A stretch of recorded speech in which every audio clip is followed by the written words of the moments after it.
Yeah, a lot of people they're going to pound their chest and go, "I'm old school, and you're just trying to reinvent the wheel. Just get out there and work hard."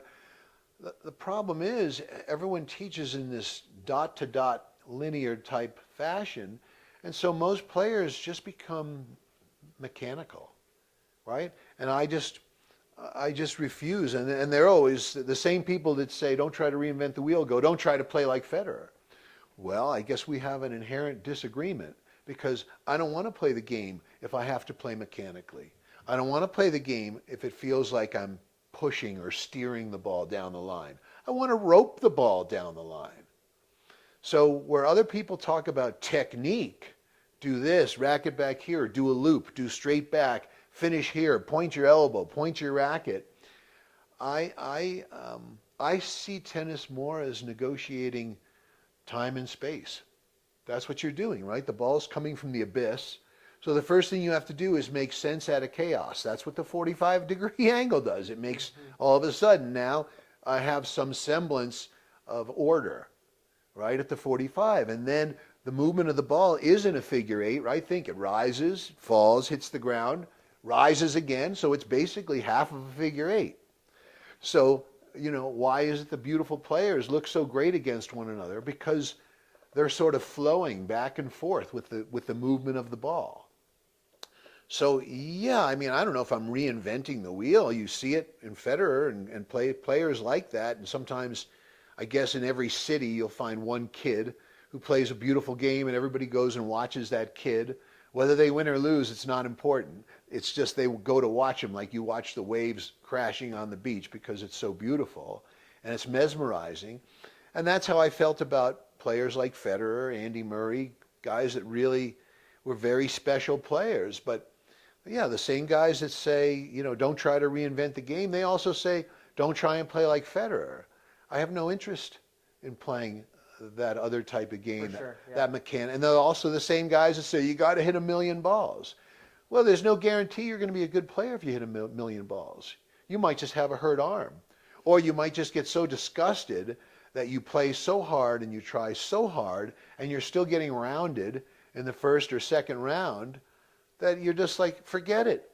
This is the game. I'm not meant for this game. And I think there's too many people that get turned away from tennis that if they just knew the joy of hitting a great ball, roping the ball, they would play tennis forever. And some would use it, some would use it to to up their stock, right? They don't want to play college tennis. They want a UTR 11, 12. And others would just get out there and push the music box and just rip with a friend across court, for an hour. And they get a joy from just hitting a great ball. But that's really all I care about is hitting a better ball. And what you do with it is totally up to you, or don't do with it is totally up to you. But this system gives you the coordination and the balance and the flexibility to really, really hit a beautiful ball. And there's something inherently joyful about hitting a great ball. And I agree. yeah. There So really is. so that's my answer to those guys. Sure, go ahead, stay old school. I have no problem with old school people. I used to say it about myself. It's funny, the young people, I said it when I was in my early 20s. I'm old school. I don't know why it felt good to say that. But old school is not necessarily the best school. I think it's better if you can learn as you get older and not just be stuck in the 60s or the 70s or whenever it was you started playing. Why get stuck there? Why not try to be better? Why not try to be Federer? Better and Federer. It's funny that they rhyme. That's really all I have to say about that. Well, I don't know if I sometimes I make up my own words, like contrary motion and things like that. And counterbalance, I certainly didn't make that up, and I guess math's perfect.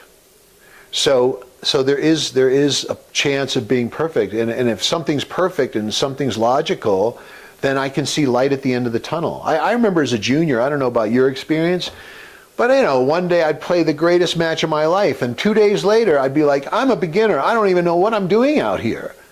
So, and it would go that far. It would really go that far, and I think a lot of juniors feel that, right? They feel okay, I'm getting better, and then for some reason they play someone who doesn't hit a nice ball, and all of a sudden that person can throw them off, and they can play like crap, or they take a week off, and now they're petrified to go back on the court because, oh my God, I haven't played for a week.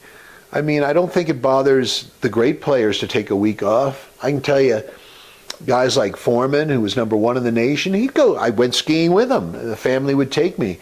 We'd go skiing for a week or 10 days. And he'd come back and play a couple days and win a tournament. So the best players, they don't have the fear and anxiety that the other 95% of the guys in the tournament feel. Right? The guys in the semis and finals, they're different than the rest of the players. And the rest of the players make up most of tennis. Right? I mean, the reason we can have tournaments is because 50% lose in the first round, but they give you the $50 entrance fee. That's why we have a tournament. If you didn't have those first rounders, we wouldn't even have a tournament. So, yeah, I think the fact that math is just irrefutable, right? I don't care. You know, I do that clacker drill, right, where the volleyer and I come in and we clack the ball.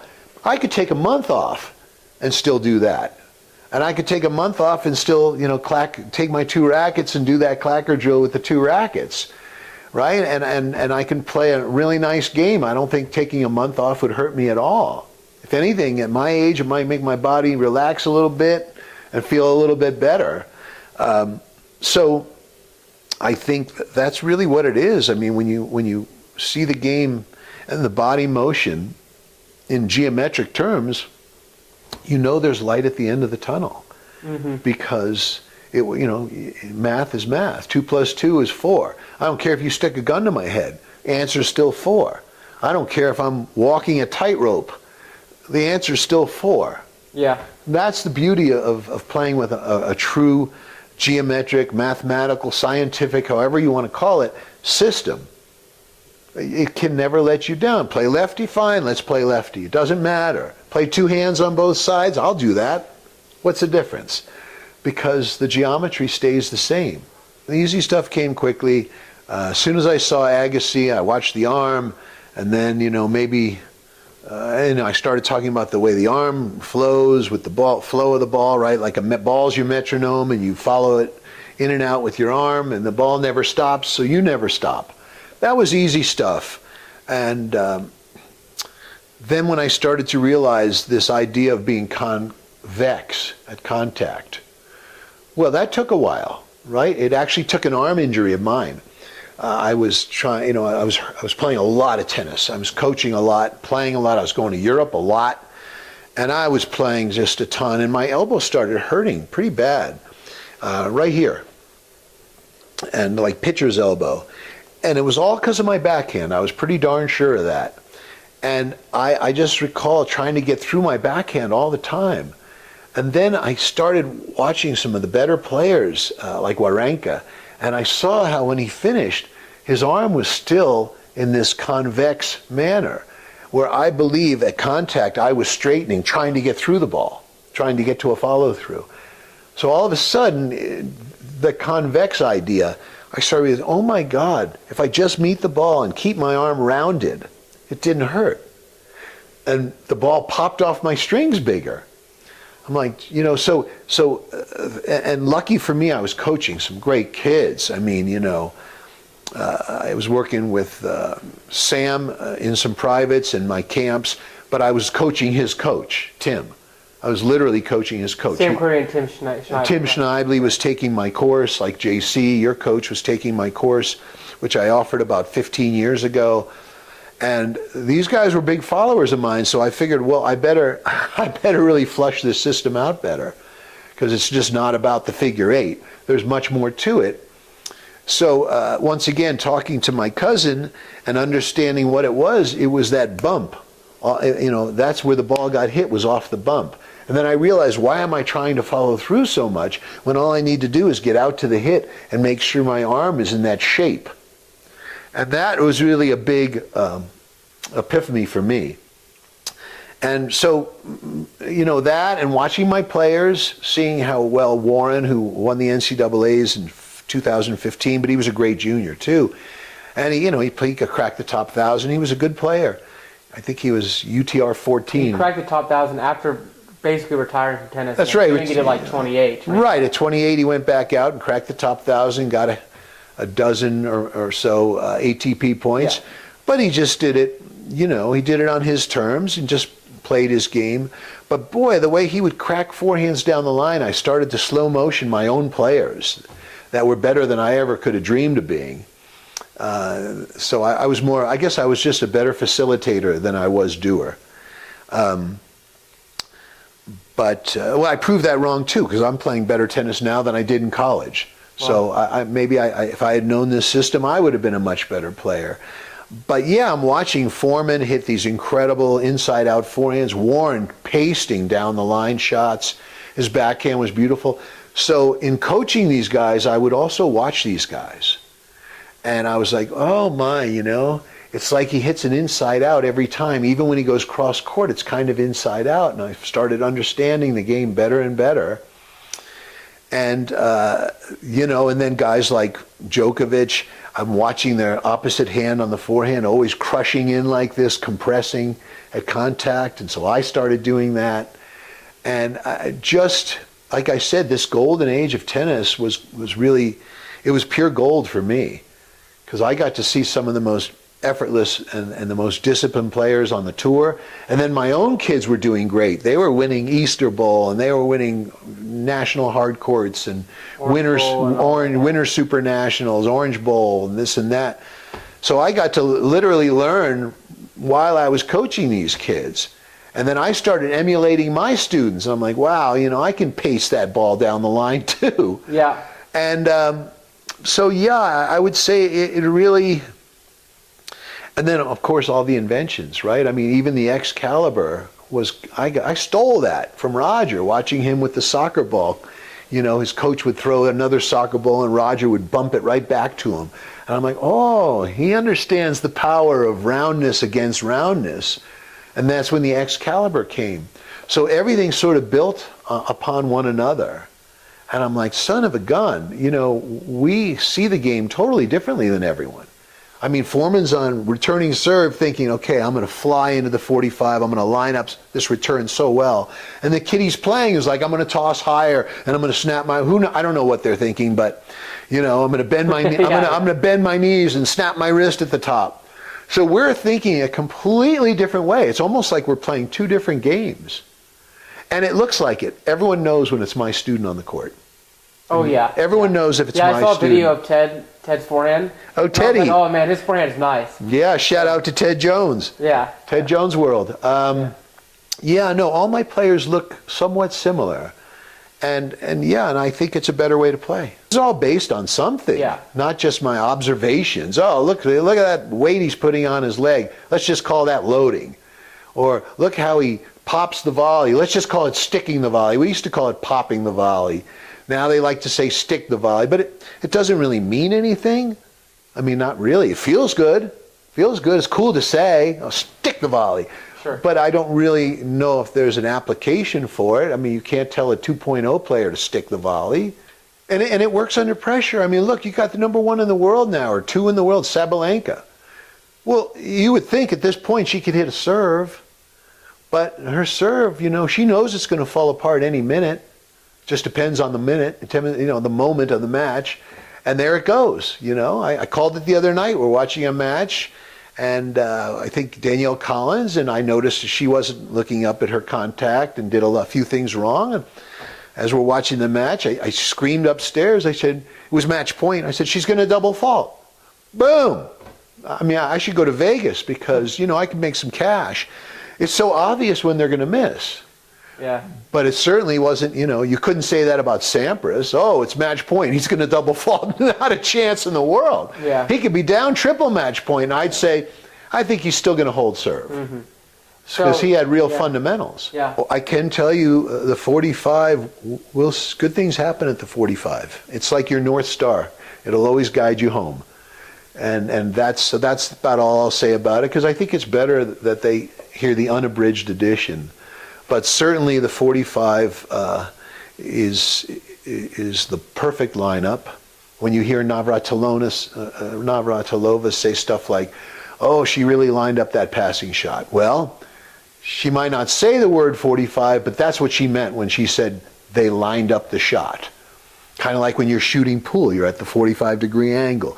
Or when you're shooting a basketball, your feet are skewed and you're angled at the 45. You don't face the basket directly.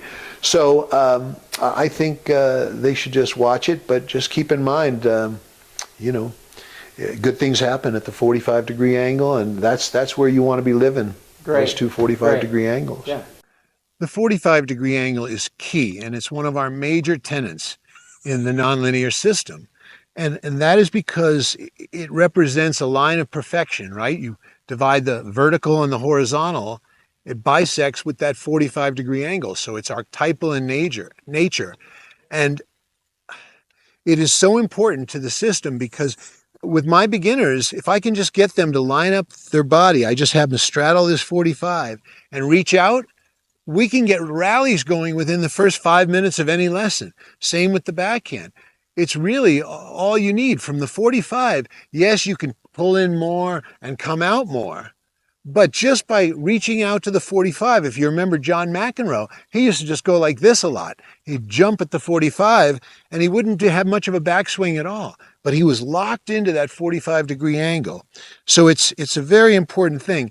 And not only is it the optimal contact point, it's also your optical vision point, your depth perception is much better when your body is lined up like this, like a sharpshooter, right? You're like a sharpshooter with one eye closer to the target than the other. They triangulate, and in doing so, that gives you much better depth perception. You become the predator, as opposed to facing the net, where you're the prey, like a mouse or a deer in the headlights. Or if you turn to the side, you're really only looking at the ball with one eye. So this 45-degree angle is truly perfect in nature. And you see it in every sport. When you see a golfer put the ball down to take a drive, it's not in between his legs. It's always at that 45-degree angle. If you see a baseball player in slow motion, the way they lock their leg at contact and make contact with the ball, you can see it's connected. It's right there at the 45-degree angle. When you see a basketball player line up for a free throw, right? They don't line up like this, or else they don't have the depth perception to hit the basket, right? They line up like this. You watch them, their feet are like this, and they're always juxtaposed, perpendicular, right? At this 45, so they have a much better view of the ball. So the 45 is really archetypal, and it's a big tenet in our system. And if you can stay disciplined at the 45-degree angle, you'll have incredible success, playing pretty much every day. Usually when you're off or you're hitting in the net, you're above the 45. That's why I say don't pass it, right? Get out to it. And if you have to be like Nadal and come up like this, fine. If you're more casual and you just let the elbow break, see, I'm out the 45. Before I touch it, I let the elbow break. But you don't go through the 45. That's when you hit the ball fat and dump it in the net and you have no feel. So that 45 really is the magical angle. So let's go a little deeper into this idea of the 45-degree angle on contact. It's not really a line you're thinking about. It's a plane, like a wall that goes all the way up like this and on the backhand side as well. Because you line up to the 45, right? That's your optimal contact point. It's also the best contact where you come up off the ball to create topspin, or when you go down to create underspin or a drop shot, particularly on the backhand. See, I don't like the slice where you go like this out into the court. They float. I always prefer Federer's slice where he's up here like this, comes out at the 45, and then instead of passing it, he just comes right off across his body. So he uses the 45 very, very well. You can see the way he throws his foot back a lot on backhands in his left hand. And on the forehand, same thing. He'll throw the foot back and crush the left hand in. And that keeps him at the 45. But this idea of a plane where you come up off the 45, right at contact, see that? You come up off the 45. That's what gives you spin on the ball.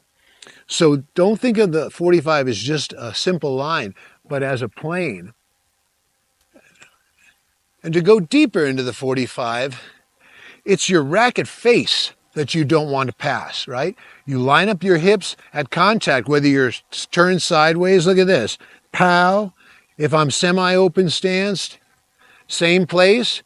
And if I'm fully open stance, I have to use my legs a little more and my upper body. But you see, I can still get at the 45 with all the stances. So really the stance it's irrelevant. The stance is irrelevant. It's how you line up the shot with your center body.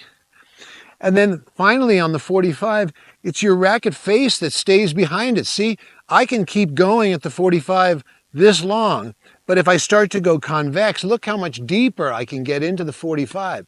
So my head stays at or behind the 45, even though my handle may come ahead of it. So the 45 is really an incredible tool for consistency and spin as well as power. So when I'm playing, and what I tell my students to do, especially the tournament players, I say, hey, the first thing you should do is, even as you're passing the contact point, as you're going into your backswing, take a quick snapshot. Take a snapshot right here of your lineup, even as you go back in, because that's where you're going to end up being, just deeper into the shot. So take a quick look at it and continue. And in your mind, you should have a snapshot. And as you go from small to big at the 45, all depending on the speed and the height of the ball. If you have a lot of time, then you can go a little bit more in the negative space and get out to the 45. If it's a quick hard ball or a deep ball, then all you can do is stretch out to the 45. But that would be a suggestion, is when you see that ball coming, start your turn, take a quick snapshot and think, okay, there it is. That's where I'm going to be, but it's going to be further out. And then go right into the shot. Now add why that snapshot helps. I find that snapshot helps because it's like a dress rehearsal. You literally get to go through a dress rehearsal right here, knowing what the stroke's going to look like at the 45, and then you just get to live into it. So it's really, like I said, a great dress rehearsal on every ball. You get two chances at that ball. You get your first visual, and you get to think, okay, here's where it's all going to happen. And then boom, you live into that geometry and make it happen.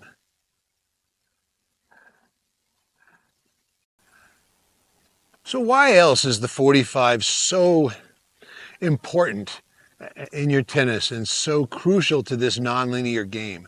Well, there's so many reasons. But number one, it gives you your best depth perception, right? When you're lined up like this and one eye's closer to the target, you really can see the ball the best. That's number one. Number two, it's the optimal contact point, because here at the 45, I can change directions with the slightest movement, right? If I take the ball late, I certainly can't go cross court. And if I take it early, it's going to be hard to go down the line. But right here at the 45, if I see you going over there to net, I'll just hold my tension a little bit in the wrist and go cross court. If I see you covering the cross court at the last second, I can just give it a little bump, push the wrist ahead, and with the smallest of adjustments, I can change the direction of the ball at the 45.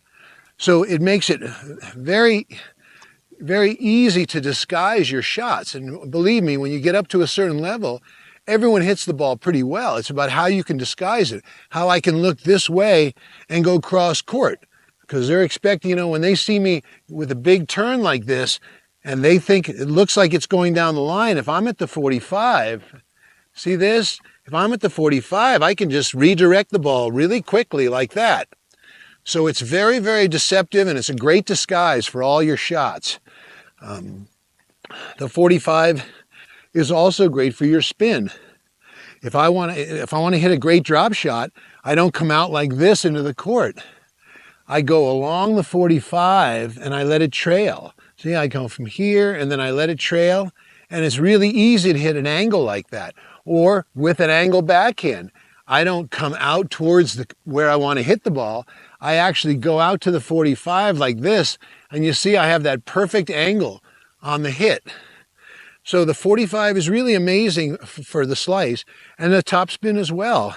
If I really want to put a lot of mad spin on it, I make sure not to touch the 45 with my racket head and I pull up before contact.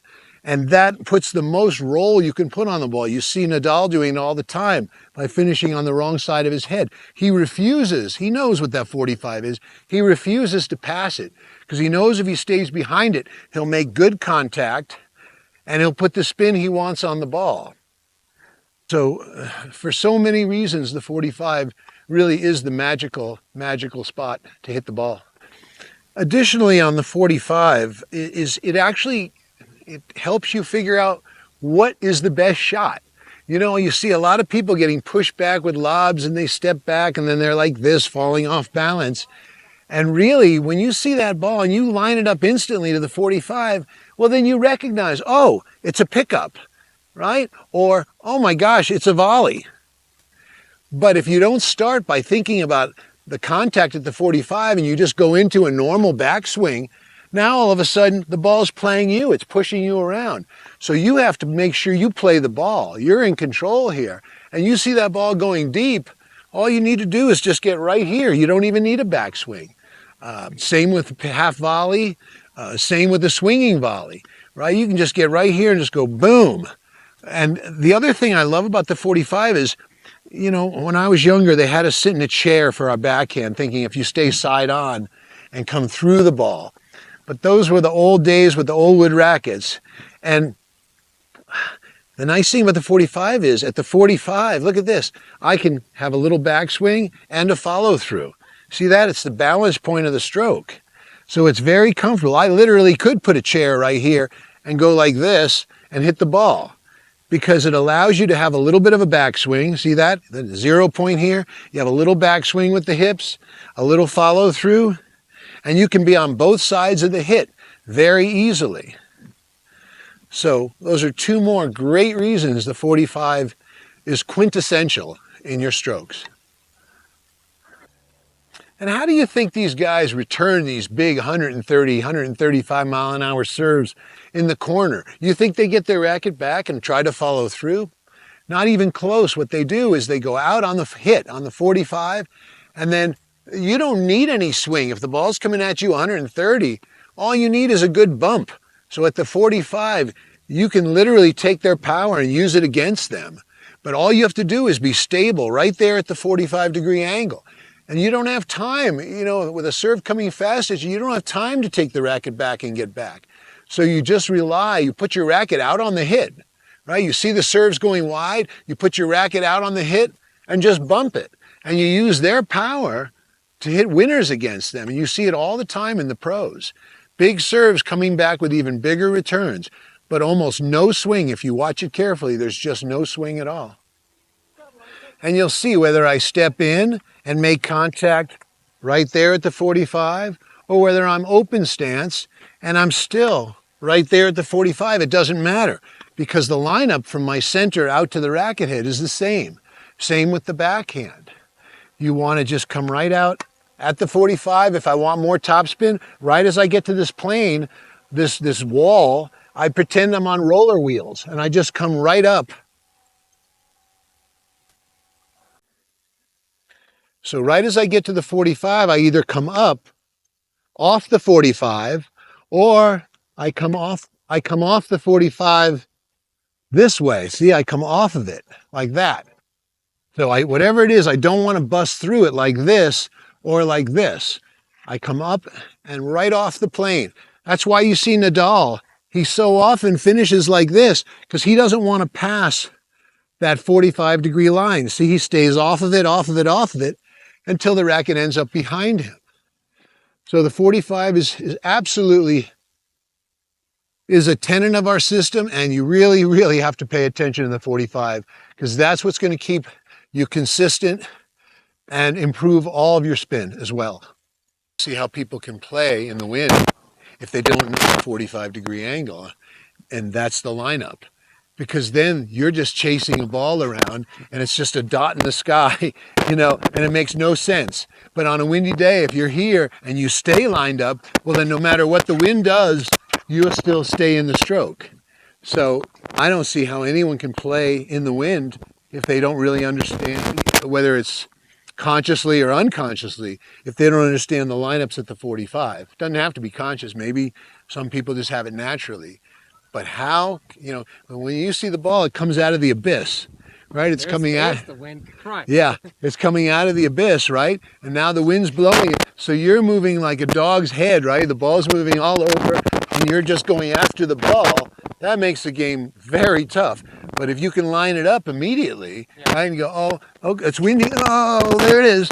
But you're still lined up the whole time, right? So you can play in a big wind if you know the 45, but if you don't know the 45, I think you're lost.